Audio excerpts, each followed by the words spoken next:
Hi there, welcome to my views and news. Three news stories for you. First one is about a decision made by Ethiopia uh, because of the recent tensions, ongoing tensions rather, between Ethiopia and Somalia.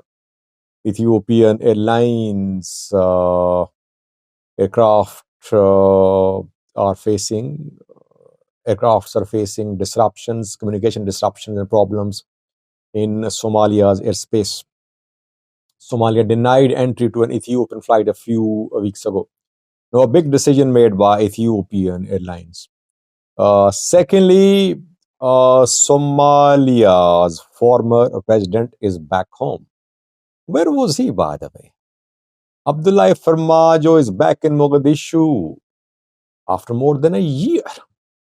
Where is this man staying, the former president, key opposition figure?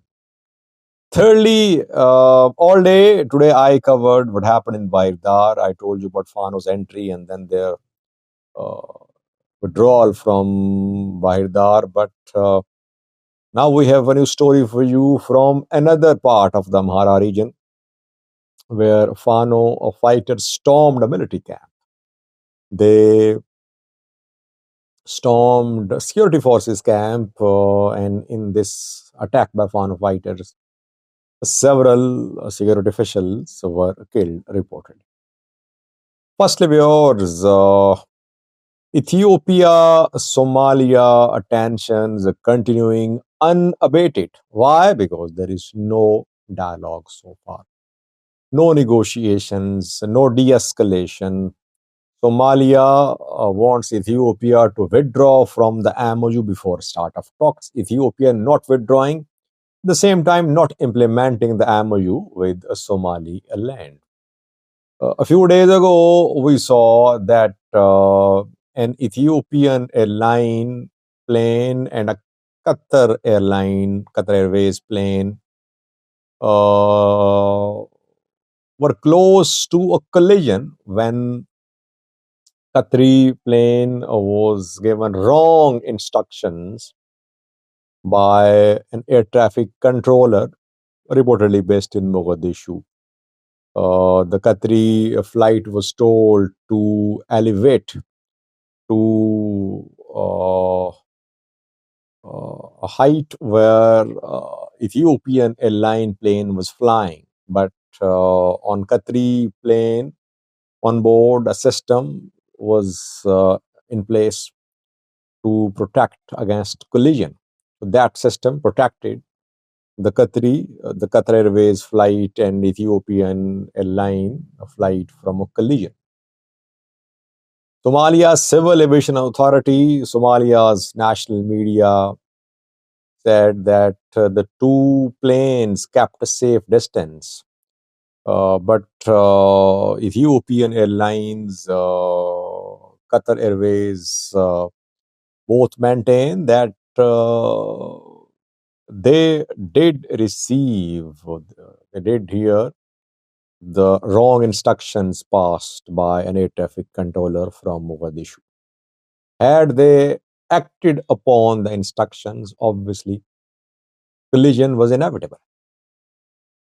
And we know that an Israeli flight from Thailand for Israel also faced communication problems in Somalia's airspace.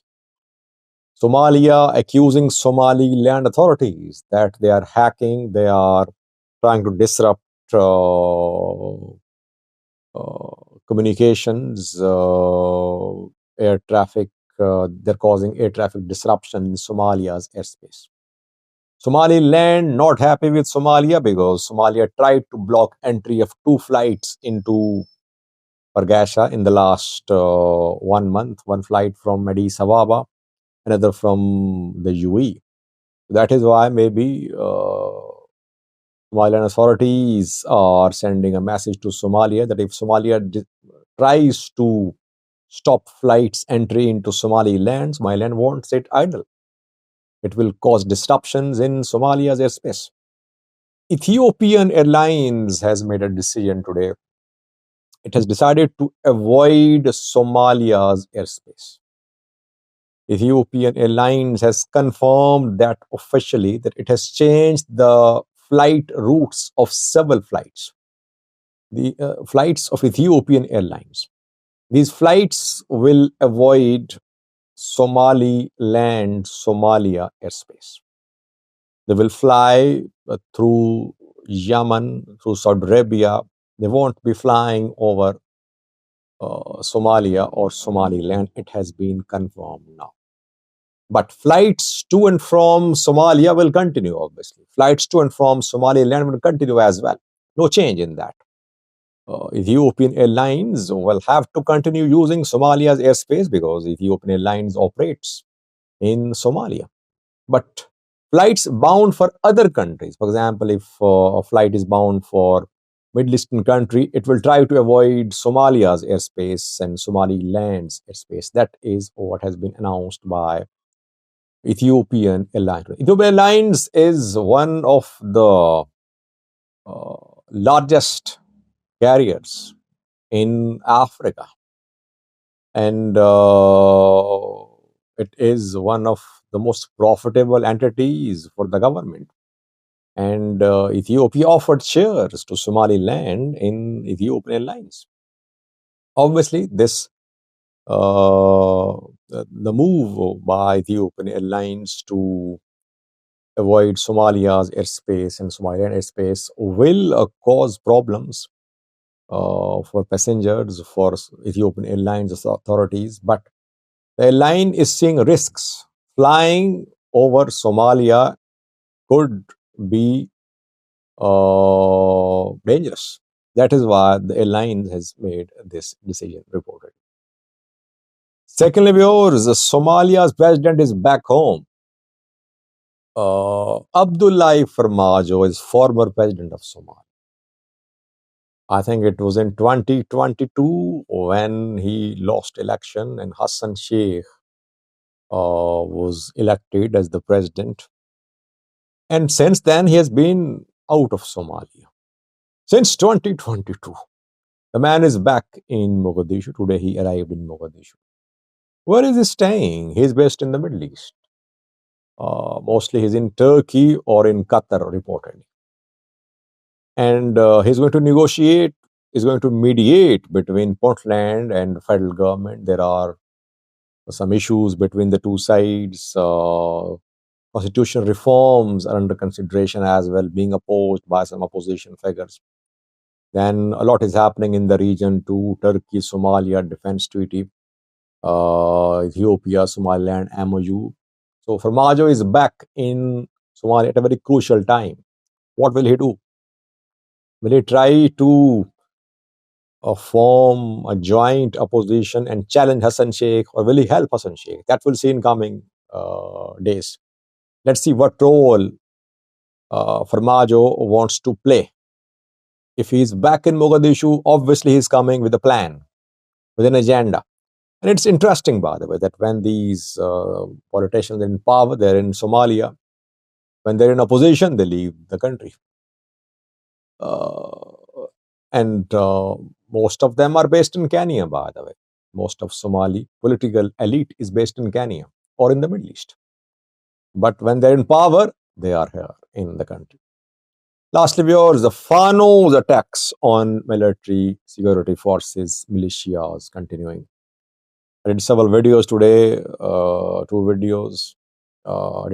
Sarah did a video as well about what happened in Bahir today. Their main target was militia. Newly trained, recruited militia members and camps were stormed by Fano fighters today.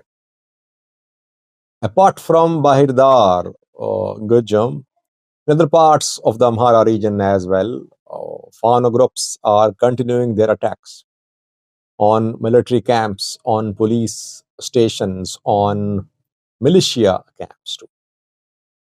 We know that this resumption of intense fighting in the Amhara region happened after military launched an operation against Fano fighters in North Shore and South Wallo, where we're not getting much to report because Fano groups shifted their attention towards, shifted their focus towards Bahirda. And they proved today that they have the capability to enter the regional capital. Though it was a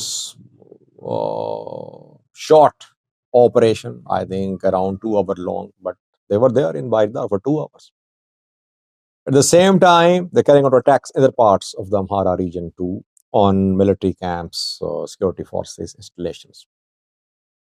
They carried out an attack in North Shoa zone of the Amhara region a few hours ago in Eliomba. Eliomba is the name of the city, and Kober is the name of the district.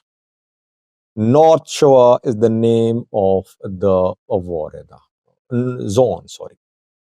And here, Fano fighters entered Eliamba. In Eliamba, there is a camp of security forces. They surrounded the camp and they opened fire at the camp. And then they fled. Several security officials have been killed in this attack. No statement from the government, no statement from regional, federal governments or Ethiopian military. But we have been able to confirm that this attack did happen and several security officials were killed in this attack. What has the government achieved so far in this operation? Difficult to say. Government is making tall claims as if it has killed hundreds of Fano fighters, but not a single Fano commander has been killed, captured so far by the Ethiopian military. How many areas have been freed or cleared by Fano, by military? We don't know. No details shared by military so far. Can military clear the areas under Fano control while it is fighting to save the capital, Bahirdar? I mean, Bahirdar was never under Fano control, but today they entered Bahirdar. So can military clear entire Gajam, entire South Gondar, parts of Shoa, uphill tasks? Let's see what happens. Thank you for watching.